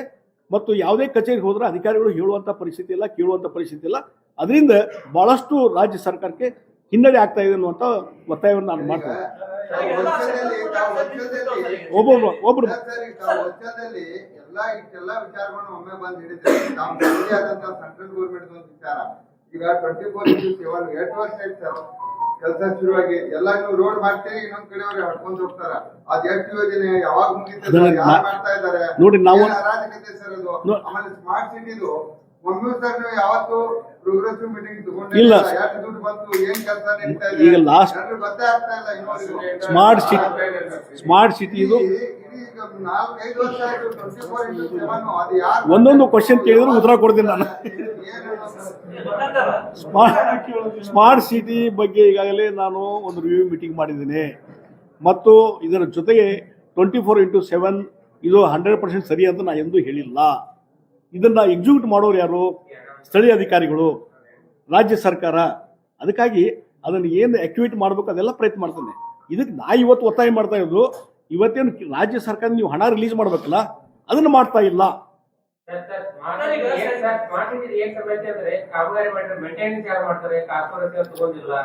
ಅದಕ್ಕೆ ನೋಡ್ರಿ, ಇದು ಬರೀ ಬೆಳಗಾವದಷ್ಟೇ ಇದು ಬ್ಯಾನ್ ಅಲ್ಲ, ಇಡೀ ರಾಜ್ಯದಲ್ಲಿ ಎಲ್ಲೆಲ್ಲಿ ಸ್ಮಾರ್ಟ್ ಸಿಟಿ ಇದಾವಲ್ಲ ಎಲ್ಲ ಕಡೆ ಇದು ಇದೆ. ಅದು ಇವರು ಕಾರ್ಪೊರೇಷನ್ ನಾವು ಪೊಸಿಷನ್ ತೊಗೊಳೋದಲ್ಲ, ನಾವು ಕೊಡ್ತೀವಿ ಅನ್ನೋದು ಇದರಲ್ಲಿ ಬಹಳಷ್ಟು ಹೋಗಿದೆ. ನೋಡ್ರಿ, ಬಿಜೆಪಿ ಅನ್ನುವಂಥ ಪ್ರಶ್ನೆ ಇಲ್ರಿ. ಇವತ್ತು ಇಲ್ಲಿ ಡಿಸ್ಟ್ರಿಕ್ಟ್ ನೋಡ್ರಿ, ನಾವೊಂದು ಹೇಳುದು ಏನಾಗಿದೆ, ಈ ಸ್ಮಾರ್ಟ್ ಸಿಟಿ ವರ್ಕ್ ಇದು ಕಂಪ್ಲೀಟ್ ಆಗಿಲ್ಲ, ಇಷ್ಟು ಪರ್ಫೆಕ್ಟ್ ಆಗಬೇಕು, ಆಗಿಲ್ಲ ಅನ್ನುವಂಥ ಕಾಲ ಮೇಲೆ ಅದು ತೊಗೊಳ್ಳೋದಿಲ್ಲ. ಇದನ್ನು ನಡೆಯುತ್ತೆ. ನಾ ಹೆಂಗೆ ಅಡ್ವೈಸ್ ಮಾಡಿದೆ ಅಂದರೆ, ವಾಟ್ ಎವರ್ ಮೇ ಬಿ, ನೀವು ಎಷ್ಟು ಇನ್ಕಂಪ್ಲೀಟ್ ಆಗಿದೆಲ್ಲ ಇನ್ನು ಕಂಪ್ಲೀಟ್ ಮಾಡಿ ಕೊಡ್ರಿ, ಆ ಕಂಡೀಷನ್ ಆಗಿ ತೊಗೊಳ್ರಿ ಪೊಸಿಷನ್. ಅಲ್ಲ, ಅದಕ್ಕೆ ನಾ ಅದನ್ನ ಹೇಳುದು, ಕಂಪ್ಲೀಟ್ ಆಗಿದೆ ವೆರಿಫೈ ಮಾಡ್ರಿ, ನೀವು ಕಬ್ಜಾ ತೊಗೊಳ್ರಿ ಫಸ್ಟು, ನಿಮ್ಮ ಕಾರ್ಪೊರೇಷನ್ ವ್ಯಾಪ್ತಿ ತೊಗೊಳ್ರಿ ಅಂತ ನನ್ನ ಅಡ್ವೈಸ್ ಇದು. ಎಲ್ಲರಿಗೂ ಹೇಳ್ತಾ ಇದ್ದೆ ನಾನು. ಇದು ಬರೀ ಬೆಳಗಾವಿ ಅಷ್ಟೇ ಅಲ್ಲ, ಹುಬ್ಳಿ ಧಾರವಾಡ ಇದೆ, ಗುಲ್ಬರ್ಗ ಇರ್ಬೋದು, ಬೇರೆ ಬೇರೆ ಜಿಲ್ಲೆಗಳಲ್ಲಿ ಇದೇ ಇದೆ ಸ್ಮಾರ್ಟ್ ಸಿಟಿ ಬಂದಂಥದ್ದು. ಇದು ಒಂದು ರೀತಿ ಕ್ಲಾಸ್ ನಡೀತಿದೆ, ಲೋಕಲ್ ಬಾಡೀಸ್ ಕ್ಲಾಸ್ ನಡೀತಾ ಇದೆ.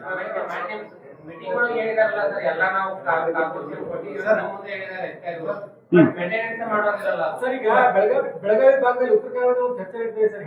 ಪ್ರತ್ಯೇಕ ರಾಜ್ಯ ಆಗ್ಬೇಕಂತ ಸಹಿ ಸಂಗ್ರಹ ಆಗಿದೆ, 1 ಕೋಟಿಗೆ ಹೆಚ್ಚು ಜನ ಸಹಿ ಸಂಗ್ರಹಕ್ಕೆ ಸಹಿ ಹಾಕಿದ್ದಾರೆ. ಜೊತೆಗೆ ಕಾಗೆ ಅವರು ಕೂಡ ಪತ್ರ ಬರೆದ ನಮ್ಮಲ್ಲಿ ಇಲ್ವೇನ್ರಿ ಪ್ರತ್ಯೇಕ ರಾಜ್ಯ ವಿಚಾರ? ನೋಡಿ, ಒಂದು ನಾನು ಹೇಳ್ತೀನಿ, ಹಿಂದಿನಿಂದ ಇದ್ರ ಬಗ್ಗೆ ಹೋರಾಟಗಳು ನಡೆದು ಅದ್ರ ಬಗ್ಗೆ ಹೇಳಿಕೆಗಳು ಬಂದೇ ಬರ್ತದೆ. ನಾನು ಹೇಳ್ತೀನಿ ಇದ್ರ ಬಗ್ಗೆ ಈಗ ಒಂದು ಎಲ್ಲರೂ ಕೂಡ್ಕೊಂಡು ಪ್ರಯತ್ನ ಮಾಡಿ ಒಂದು ಕರ್ನಾಟಕ ಏಕೀಕರಣ ಆಗಿದೆ. ಅದಾದಮೇಲೆ ಇವತ್ತು ಎಲ್ಲಿ ಪ್ಲಸ್ಸು ಮೈನಸ್ ಇದಾವೆ ಇದ್ರ ಬಗ್ಗೆ ಡಿಸ್ಕಷನ್ ಆಗಲಿ, ಓಪನ್ ಡಿಸ್ಕಷನ್ ಆಗಲಿ. ಆದಮೇಲೆ ಪ್ರತ್ಯೇಕ ರಾಜ್ಯದ ಬಗ್ಗೆ ವಿಚಾರ ಮಾಡೋಣಂತೆ. ನನಗೂ ಕೆಲವರು ಹೋರಾಟಗಾರರು ನನಗೂ ಭೇಟಿಯಾಗಿದ್ರು, ನೀವು ಒಂದು ಸಹಿ ಮಾಡಿಬಿಡ್ರಿ ಅಂತೇಳಿ. ಬರೀಪ್ಪ ಡಿಸ್ಕಷನ್ ಮಾಡೋಣ, ಇದ್ರ ಕಾನ್ಸಿಕ್ವೆನ್ಸ್ ಇಫೆಕ್ಟ್ ಏನಾಗತ್ತೆ ತಿಳ್ಕೊಂಡು ಡಿಸ್ಕಷನ್ ಮಾಡೋಣ. ನಾವು ಓಪನ್ ಅದೇನೆ ಅಂತ ಹೇಳಿದೆ ನಾನು. ಇನ್ನೂವರೆಗೆ ಯಾರೂ ಅಪ್ರೋಚ್ ಬಂದಿಲ್ಲ. ಅದಕ್ಕಾಗಿ ಇದನ್ನು ಎಮೋಷನಲ್ ಇಶ್ಯೂ ಆಗಿ ನಾವು ಇದನ್ನ ಪ್ರತ್ಯೇಕ ರಾಜ್ಯ ಮಾಡಿಬಿಡ್ತೇವೆ ಅಂತಂದ್ರೆ ಅವರು ಮೈಸೂರು ಅಂತಾರೆ, ನಾವು ಹೋಗ್ತೀವಿ ಹೊರಗೆ. ಎಲ್ಲ ಹಿಂದೂ ಮೈಸೂರು ಭಾಗದವರು ಈ ಉತ್ತರ ಕರ್ನಾಟಕ ಭಾಗದವರು ಸೇರಿಸ್ಕೊಳ್ಳೋಕೆ ತಯಾರೇ ಇರಲಿಲ್ಲ. ಈ ಭಾಗದಲ್ಲೇ ಹೋರಾಟ ನಡೀತು ಏಕೀಕರಣ ಆಗ್ಬೇಕಂತೇಳಿ, ನಮ್ಮ ವಿದ್ಯಾವರ ಸಂಘ ಮತ್ತೊಂದು. ಹೀಗಾಗಿ ಅದು it is not so easy ನಾವು ತಿಳ್ಕೊಂಡಷ್ಟು.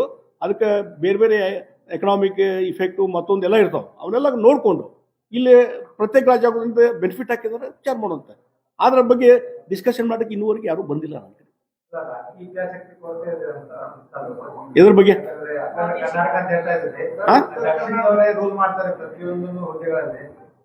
ನೋಡಿ,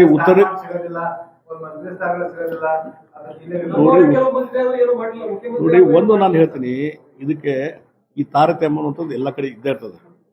ಅದಕ್ಕೆ ನಂಜುಂಡಪ್ಪ ಆಯೋಗದ ವರದಿ ಬಂತು, ಎಲ್ಲ ಬಂತು, ಅದ್ರ ಮೇಲೆ ಹಣನೂ ಕೊಟ್ಟರು. 15,000 ಕೋಟಿ 20,000 ಕೋಟಿ ಯಡಿಯೂರಪ್ಪ ಟೈಮ್ದಾಗ ನಮ್ಮ ಕೊಟ್ಟಿ ನಾವು ಇವತ್ತು ಕೊಡ್ಕೊಂಡು ಬಂದ್ರು ಕಲ್ಯಾಣ ಕರ್ನಾಟಕಕ್ಕೆ. ಇದೆ ನಾನು ಎಲ್ಲಿವರೆಗೆ ಹೇಳಿದ್ದೆ, ಇಲ್ಲೇ ಬಹುಶಃ ಅಸೆಂಬ್ಲಿಯಲ್ಲಿ ನಿಮ್ಮ ಗಮನಕ್ಕೆ ಐತೋ ಗೊತ್ತಿಲ್ಲ, ನಾವು ವಿರೋಧ ಪಕ್ಷದ ನಾಯಕನಾಗಿದ್ದಾಗ ಸಿದ್ದರಾಮಯ್ಯ ಮುಖ್ಯಮಂತ್ರಿ ಇದ್ದಾಗ ಒಂದು ಮಾತು ಹೇಳಿದ್ದೆ, ಇದು ನಂಜುಂಡಪ್ಪ ವರದಿ ಆಯಿತು, ಸುಮಾರು ಲಕ್ಷಾಂತರ ಕೋಟಿ ಹಣ ಬಿಡುಗಡೆ ಆಗಿದೆ, ಅದರದೊಂದು ರಿವ್ಯೂ ಮಾಡ್ರಿ ಅಂತ ಹೇಳಿದೆ ನಾನು. ಸ್ಕ್ರೂಟಿನಿ ಮಾಡ್ರಿ, ಯಾವ ಮೋಸ್ಟ್ ಬ್ಯಾಕ್ವರ್ಡ್ ಇದಾವ, ಅದು ಡೆವಲಪ್ ಆತೋ ಇಲ್ಲ, ಅದಕ್ಕೆ ಹಣ ಎಷ್ಟು ಖರ್ಚಾಯ್ತು, ಯಾಕಾಗಿಲ್ಲ, ಇದೊಂದು ಸ್ಕ್ರೂಟಿನಿ ಮಾಡ್ರಿ ಅಂತ ಹೇಳಿ. ಇನ್ನೂವರೆಗೆ ಅದ್ರ ಬಗ್ಗೆ ರಿಸಲ್ಟ್ ಬರಲಿಲ್ಲ. ಹೀಗಾಗಿ ಇವನ್ನೆಲ್ಲ ಸ್ಕ್ರೂಟಿನಿ ಮಾಡಿ ಮತ್ತೊಂದು ಮಾಡಿಕೊಂಡು ಈ ಅಭಿವೃದ್ಧಿ ಕಡೆ ಹೆಜ್ಜೆ ಇಡಬೇಕಾಗ್ತದೆ ನಾವು.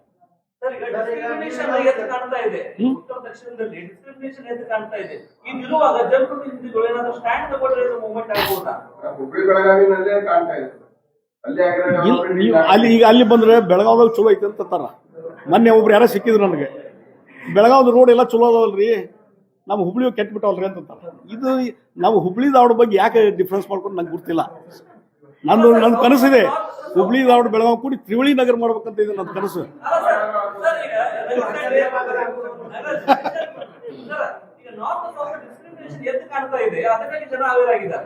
ನೋಡಿ, ಇದು ಯಾವಾಗ್ಲಿಂದ ಇವತ್ತಿಲ್ಲ 10 ವರ್ಷದಿಂದ ಐತಿ ಪ್ರತ್ಯೇಕ ರಾಜ್ಯ. ಯಾವ್ದಕ್ಕೆ ನೋಡ್ರಿ ಅದು ಒಂದು ನಾಟಕನ ನೋಡಿ, ಅದು ಒಂದು ಹೈ ಡ್ರಾಮಾನೇ. ಈ ಡಿ ಕೆ ಶಿವಕುಮಾರ್ ಸಿದ್ದರಾಮಯ್ಯ ಕೂತು ಒಂದು ಮೀಟಿಂಗ್ ಮಾಡಿ ನೀರಾವರಿ ಜಮೀನಿಗೆ ಇಷ್ಟು ಒಂದು 55 ಲಕ್ಷ ಒಂದು